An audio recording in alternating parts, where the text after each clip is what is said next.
Hello everyone, welcome back to my new blog. তো আজকে একটু খুশি আবার অখুশিও বলা যায়। এর কারণ হলো যাচ্ছি একটু বাড়িতে। তো বাড়িতে যাচ্ছি একদিনের জন্য মূলত।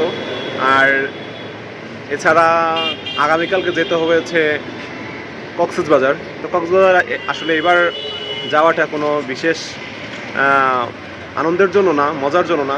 এবার যাইতে হবে কর্মস্থল, ওখানে 2 মাসের জন্য আমাকে যাইতে হবে। তো একে তো মন খুশি যে বাড়িতে এবার একটা নতুন একটা ঘটনা ঘটেছে, আর আবার অখুশি একদিক থেকে। তো দেখা যাক কী হয়। আর এখন যাচ্ছি বাড়িতে, কারণ হচ্ছে আমার মেজো ভাইয়ের ছেলে হয়েছে। তো হয়েছে আজকে প্রায় 6 দিন হয়ে গেছে। তো আমার বাড়িতে যাওয়ার সেরকম কোনো প্ল্যানিং ছিল না। তো চিন্তা করলাম যেহেতু নতুন একটা মানুষ আমাদের পরিবারে এসছে, তা আমার উচিত যাওয়া। তো না গেলেও পারতাম, কিন্তু আমি মনে করেছি এই সুযোগটা আমার হাতছাড়া করা উচিত না।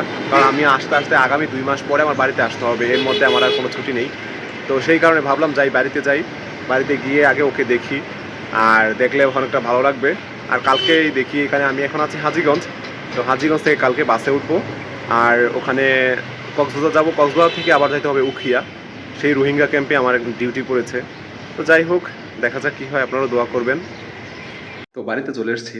তো বাড়িতে আসার পর অনেক মজা করলাম, যদিও মনটা একটু খারাপ যে 2 মাসের জন্য উখিয়া চলে যেতে হবে। তো আজকে বাড়িতে যখন এলাম, আসার আগ মুহূর্তে যখন নাকি রাস্তার থেকে যখন নামছিলাম, তখনই দেখলাম যে আমাদের এলাকা আজকে একটা অনুষ্ঠান আছে। তো অনুষ্ঠানটা হচ্ছে গীতা যজ্ঞ। তো এটা প্রতি বছর হয়।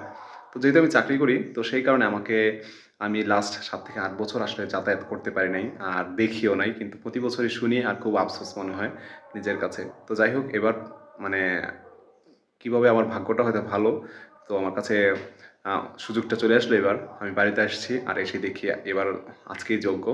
তো এখন মোটামুটি স্নান সেরে এবং খাওয়া দাওয়া করে রেডি হয়ে গেছি। মোটামুটি যে যা রেডি হওয়া আর কি, আমাদের dress up, simple dress up, যেহেতু অলরেডি গরম পড়ে গেছে। তো অনেক ভালো ড্রেস আপ পরার কোনো ইচ্ছা নাই, সিম্পল ড্রেস আপে পরে যাবো ওখানে। ওখানে গিয়ে আপনাদের সাথে শেয়ার করার চেষ্টা করবো যে গীতা যজ্ঞ কেমন হয়, এবং গীতা যজ্ঞের মধ্যে কী কী হয়।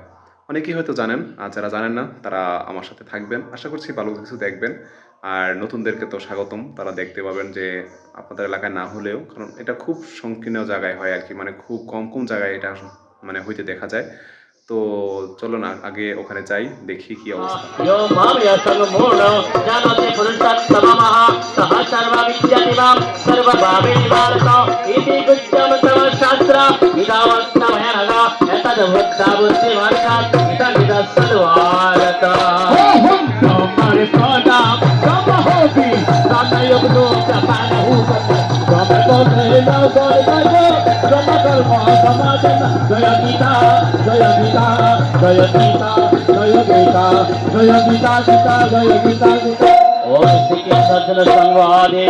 पुरुषोत्तम युग नामक पंचदशाध्याय अथ सुरश्रद्धाय दैव सुसंपदि विभाग युग श्री भगवान वाच भल गीतार जय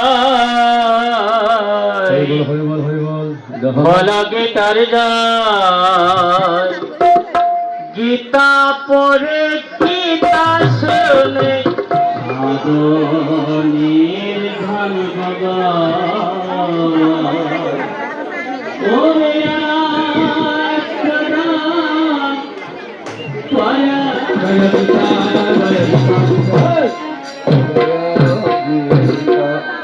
श्री महाभारत शतक शास्त्र संकलन देशिकांग विष्णु पर्वाणि श्रीमद् भगवद गीता सुपनिषत्सु ब्रह्म विद्याय शास्त्रे श्रीकृष्णार्जुन संवादे मोक्ष युग नामक अष्टादश अध्याय समाप्तम्।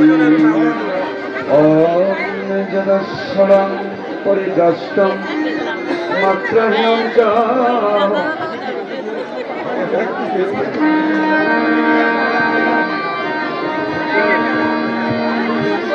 गीतामात्मं श्री भगवान वाच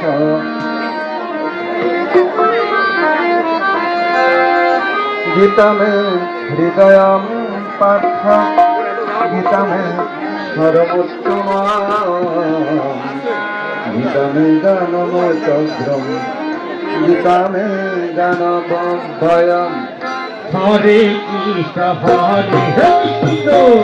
কৃষ্ণ কৃষ্ণ হরে হরে হরে রাম হরে রাম রাম হরে হরে गीता में सर्वोत्तमं स्थानं गीता में परमं पदं गीता में परमं पुरुषं